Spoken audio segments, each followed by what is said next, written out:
Hello everyone and welcome to a special edition of Friday Night Preview. I'm Andy Reinhardt with Jason Gilmer, the sports writer from the Herald-Journal. And Jason, it's Week 15, the weekend of champions, the one we've been waiting for all season. It's finally here. Yeah, it's everything from two-a-days to 7-on-7 tournaments to all that weightlifting. It all comes to this week, and we've got two local teams playing for state championships. And let's look at those two games first of all. The 4A Division I game, Byrnes and Summerville. This is a matchup that a lot of fans in South Carolina have been looking forward to for a lot of years. Yeah, I think so, just because of the success that Byrnes has had in the past 5 or 6 years, and then the long success that John McKissick has had at Summerville. It is a matchup that people really want to see, and I think they want to see it too because of the types of offenses these two teams play.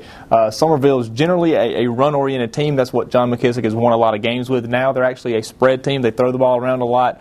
Reed McCullum at quarterback, and then everyone knows about A.J. Green out at wide receiver. So I think with them spreading the ball and throwing it, and Byrnes also doing the same thing, I think it'll be a great game for fans to see exactly what high-flying kind of football is all about. Exactly. What do you think the keys to the game are going to be for Byrnes to win? I think the biggest key is to not worry so much about A.J. Green. I mean, everyone knows he's going to get his catches, but it's the 3 other wide receivers that they have, too, that can really beat you if you're focusing all your attention on Green. I think Cartier Rice and Riyad Richardson and also Justin Bright in the secondary have to do a great job of not just keying on him, but stopping all of those wide receivers.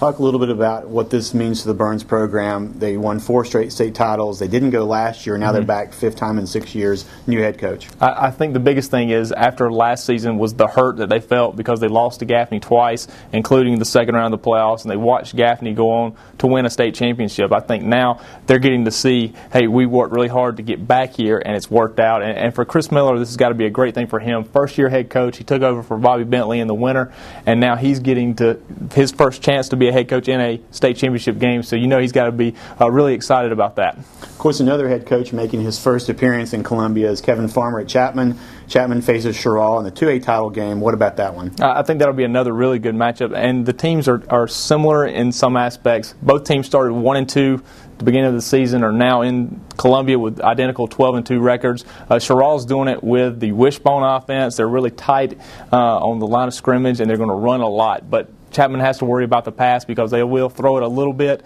just to kind of keep you honest. And then Chapman, on the other hand, everyone knows they like to run the football. Big offensive line, great tailback, great fullback, and they're a really balanced squad. Of course, this is Chapman's first appearance in a state title game. Their last game as a 2A school, at least for 2 years. What about what this has meant to the Inman community? I think it's really brought that community together. They've had some adversity this year with the car accident with the cheerleaders, and a lot's been going on, so I think now they've got something to cheer about. And this Chapman team has really kind of brought that community closer together. They're having a community-wide pep rally on Friday. They're also trying to get the fans out there Saturday morning to lead the way for them to leave the community. I think it'll be a very good showing by the Chapman crowd in Columbia on Saturday. Predictions on both games? We'll go with the local teams. I think Byrnes can take Summerville. I think they have a good enough defense that they can stop Reed McCullum and what he's trying to do.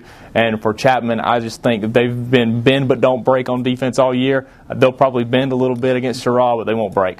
Going out on a very small limb. Small limb, that's exactly right. You've been watching Week 15 of Friday Night Preview. If you can't get to the games in Columbia this weekend, you can listen to them on GoUpstate.com. You can follow along with live stats on GoUpstate.com. I'm Andy Reinhardt, Jason Gilmer. Thanks for tuning in.